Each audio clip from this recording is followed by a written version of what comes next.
গল্পের শুরুতে বলা হয়েছিল যে পাওয়ার রেজান্স নামে একটি যোদ্ধা দল, তাকে পৃথিবীতে পাঠানো হয়েছিল যাতে সে শক্তিশালী হয়ে উঠতে পারে। আর শক্তিশালী হয়ে ওঠার জন্য সে অনেক কিছু করতে থাকে। স্ফটিকগুলো সংরক্ষণ করতে শুরু করে, কিন্তু তাদের মধ্যে রিতা নামের গ্রিন রেঞ্জার দলটিকে সাহায্য করেছিল এবং স্ফটিকের শক্তি সে নিজের জন্য এটা অর্জন করতে চেয়েছিল। একের পর এক রেজান্স শেষ, কিন্তু জর্ডানকে সে রেড রেঞ্জার এবং সে তার ক্ষমতা ব্যবহার করে সে জিও ক্রিস্টালটিকে বাঁচিয়েছিল। এরপর পাওয়ার রেজান্সের শক্তি এবং জিও ক্রিস্টাল মাটিতে পুঁতে রাখা হয়েছে যাতে ভবিষ্যতে নতুন কিছু পাওয়া যায়। তাকে খুঁজে বের করার জন্য রক্ষীরাও এবং অনেকেই সাহায্য করেছিল। কয়েক সেকেন্ড পরে রিতা এবং তার পুরো বন্ধু এবং আগের যেগুলো বন্ধু আছে সবাই মিলে মুখোমুখি হয়েছিল একটা সময়, এবং সে জিজ্ঞাসা করলো জিও ক্রিস্টালটি কোথায় অবস্থিত। কিন্তু জর্ডন বলল অনেক দেরি হয়ে গেছে, আপনার রোবট সহকারী আলফা 5 অর্ডার করুন, যেহেতু গ্রহের উপরে একটি বিশাল মেঘ রয়েছে, উল্কাটা ফেলে দাও। ওটা খুবই বিপজ্জনক উল্কাটা। রিতার লাঠি ভেঙে তাকে হত্যা করে সমুদ্রের গভীরে নিক্ষিপ্ত করে। পৃথিবীতে বসবাসকারী ডাইনোসরদের সাথে ওগুলো শেষ হয়ে গেছে, কিন্তু সেই জিও ক্রিস্টাল লক্ষ লক্ষ বছর ধরে এটি নিরাপদ ছিল। এখন গল্পটি কোথায় পৌঁছায়? আজকের এই সময়ে জেসন স্কট নামের একটি ছেলে, একজন উচ্চ বিদ্যালয়ের ছাত্র, তার বন্ধুর সাথে অনেক মজা করছিল। লকার রুমের ভেতরে সেটা করছিল। একটি জীবন্ত ষাঁড়কে ছেড়ে দেওয়া হয়েছিল, কিন্তু শীঘ্রই তাৎক্ষণিকভাবে পুলিশ ডাকা হয়, যারা জেসমিনকে গ্রেপ্তার করে। তার বাবার ট্রাকে করে ঘটনাস্থল থেকে পালিয়ে যাওয়া সে দেখতে পেয়েছিল। তারপর রাস্তায় একটা গাড়ির সাথে তার ধাক্কা লাগে, কিন্তু ভালো দিক হলো এই যে সে খুব বেশি ক্ষতিগ্রস্ত হয়নি। কিন্তু যাই করুক না কেন, তার কৃতকর্মের জন্য তাকে গৃহবন্দী করা হয়েছিল, এটি দেওয়া হয়েছিল, এবং পুরো 1 বছরের জন্য আটক রাখার নির্দেশও দেওয়া হয়েছিল। এবং সে গেল। তারপর পরের দিন স্কুলে গিয়ে তার সাথে দেখা হলো। কিম্বার্লি একজন চিয়ার লিডার এবং জেসনের সাথে দেখা হয়েছিল তার। আমিও মনে মনে তাকে পছন্দ করেছিলাম। সে দেখা হওয়ার পরে এটা বলল, ভাবতে শুরু করলো, আমরা ক্যাট নামের একটি খুব চালাক ছেলের কথা বলছি, কিন্তু তার একটা খারাপ ছেলে আছে। জেসন খুবই বিরক্তিকর ছিল। আমি ছেলেটিকে বলেছিলাম, সে যদি তোমাকে যুদ্ধ করতেই হয় তাহলে কোল যখন আক্রমণ করার চেষ্টা করেছিল তখন আমার সাথে লড়াই করার চেষ্টা করো। যখন সে চেষ্টা করলো, জেসন সহজেই পালিয়ে গেল এবং সে আমার মুখে থাপ্পড় মারল। তারপর সে সাবধান করে তিনি বললেন যে ছেলেদের সাথে কথা না বলে তার এই কাজ, বিড়ালটিকে বিরক্ত করো না। আর কিম্বার্লি খুবই মুগ্ধ হলো।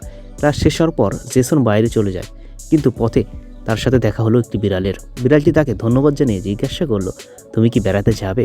জেসন অস্বীকৃতি জানালেন এবং সে বলে, আপনার নিজস্ব ইলেকট্রনিক গোড়ালি ব্রেসলেট পেয়েছেন? পুলিশ সদস্যরা তা কী পোশাক পরেছিল তা দেখিয়েছে। এবার বিড়ালটি বলল, চলো একটা চুক্তি করি। বিড়ালটি বলল যে আমি ব্রেসলেটটি খুলে দিতে পারবো, আমি পারবো, কিন্তু তারপর তোমাকে আমাকে শহরে নিয়ে যেতে হবে, খনিতে পরিবহন করতে হবে। আমি চাই তুমি আমার গাড়িটা যত খুশি নিয়ে যাও, আমি সারা রাত আড্ডা দিতে চাই। জেসন রাজি হলো এবং কিছুক্ষণ পর আমি বিড়ালের বাড়িতে পৌঁছালাম। বিড়ালটি তার কম্পিউটার থেকে ব্রেসলেটটি সংযোগ বিচ্ছিন্ন করে দিল। মাত্র কয়েক সেকেন্ডের মধ্যে পুনরায় প্রোগ্রাম করা হয়েছে। জেসন মুক্ত ছিল, তাই সে তার প্রতিশ্রুতি পূরণে দৃঢ় প্রতিজ্ঞাবদ্ধ ছিল। বিড়ালটিকে খনিতে পাওয়া গেল। জেসনের সামান্য সাহায্যে ভেতরে থাকা বিড়ালটি জিজ্ঞাসা করলেন, কিন্তু জেসন বললেন, দেখো ভাই, আমি আমার কাজ করেছি, এখন আমি তোমার গাড়ি চালাবো, আমি তোমাকে নিয়ে বেড়াতে যাচ্ছি। কিন্তু গাড়িতে যাওয়ার পথে বিড়ালটির জন্য তার খারাপ লাগতে শুরু করলো। আমি আমার ভাইকে সাহায্য করার জন্য পিছনে ফিরে এলাম। তারপর তিনি দেখলেন যে কিম্বার্লি পর্বতমালা যে কাছের একটি নদীতে ঝাঁপ দিল। অনেকক্ষণ অপেক্ষা করার পর যখন সে বের হলো না, জেসন ভাবল সে ডুবে গেছে হয়তো। সে তাকে বাঁচাতে দৌড়েছিল, কিন্তু কিম্বার্লি কিছুক্ষণ পর বেরিয়ে এলো এবং তুমি আমাকে এখানে কি করছো দেখে আমি অবাক হয়ে গেলাম। তুমি কি ওখানে? ঠিক খনির ভেতরে বিড়ালটা একটি ছোট্ট বিস্ফোরক পুঁতে রাখা হয়েছিল। যত তাড়াতাড়ি যখন সে বিস্ফোরিত হলো তখন খনির দেওয়াল ফেটে গেল। জেসন এবং কিম্বলি শব্দ শুনতে পেয়ে মাটিতে পড়ে গেল। যে ওই দিক থেকে দৌড়ে গেল এবং পালিয়ে যাওয়া বিড়ালটিকে দেখতে পেল। কিছুক্ষণ পরে ট্যান্টন এবং জ্যাক জো পাশ কাটিয়ে যাচ্ছিল এবং দেখতে পেল কি হচ্ছে এমন ঘটনা। শব্দটা কেমন ছিল? সবাই একটা বড় পাথরের চারপাশে দাঁড়িয়েছিল। জ্যাক 5টি মুদ্রা নিয়ে একটি মুদ্রা বানিয়ে এলো। সে বিড়ালের হাত থেকে হাতুড়িটা নিয়ে কয়েনগুলো বের করলো। প্রতিটা মুদ্রা ভিন্ন রঙের আলো নির্গত করে। সে চলে যাচ্ছিল, হঠাৎ সে পুলিশ দেখতে পেল।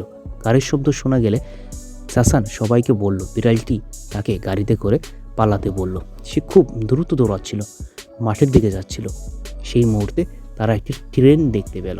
বলল, আমরা সবাই যদি ট্রেন ধরতাম তাহলে পুলিশের হাত থেকে বাঁচতে পারবো, কিন্তু তার গাড়ি অত দ্রুত নয় এবং ট্রেনটি সরাসরি এটিকে ধাক্কা দিতে পারে। সে সময় কিছু জেলে সমুদ্রে মাছ ধরছিলেন, তাদের ফাঁদে অদ্ভুত কিছু ধরা পড়ল। যখন তারা জাল টেনে তুলল তখন একজন লোকও পাওয়া যায়নি এবং কিছুক্ষণ পর একটি লোক দেখা গেল। একটি মৃতদেহ পাওয়া গেল যা দেখে মনে হচ্ছিল বছরের পর বছর ধরে মৃত। বিক্রেতারা বুঝতে পারেনি যে এটি ছিল কি, কিন্তু তবু তারা মৃতদেহটি রেখেছিল। আমি এটা পুলিশকে দেওয়ার জন্য রেখেছিলাম। যেদিন সে শহরে বন্দরে পৌঁছালো এবং মৃতদেহ, আমরা যখন এটি পরীক্ষা করতে গেলাম তখন আমরা জানতে পারলাম যে এই মৃতদেহটি সে বেঁচে ছিল। এই ছিল বহু বছর আগের একই ভিলেন রিতা। সে বেরিয়ে এলো, পুরো ক্রুকে হত্যা করলো। জোসন, কাট এবং কিম্বলি তাদের ঘরে ফিরে আসে। আমি জেগে উঠলাম। সে বুঝতে পারছিল না কেন সর্বোপরি ট্রেন দুর্ঘটনা থেকে সে কীভাবে বেঁচে গেল।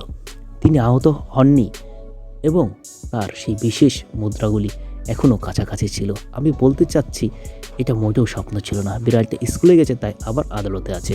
তাকে বিরক্ত করতে এসেছিল। সে বিড়ালের হাত ধরেছিল, ঘুরতে চেষ্টা করলো, কিন্তু হাতটা নাড়াতেও পারল না। সেইটি খুঁজে পেল না। তারপর সে তার মাথা নিয়ে এটি আঘাত করলো। সে এটা অনুভব করলো, কিন্তু সে নিজেই অজ্ঞান হয়ে গেল। পরে বিড়ালটি স্কুলেও একটু জনপ্রিয় হয়ে ওঠে, কিন্তু কিম্বলি এবং জেসন তাকে একপাশে ঠেলে দিল। আমি তাকে ফোন করে কথা বললাম। তিনজনই তাদের অভিযান শুরু করলো। নীল ও গোলাপি কয়েনগুলো দেখলো আর জেসন বলল এই মুদ্রাগুলোর জাদুকরী ক্ষমতা আছে। সত্যতা জানার জন্য তিনজন আবার খনিতে যায়। সেখানে ঘটে আরও ঘটনা। তো এরকম আরও সিনেমার গল্প পেতে আমাদের চ্যানেলটি সাবস্ক্রাইব করে সাথেই থাকুন।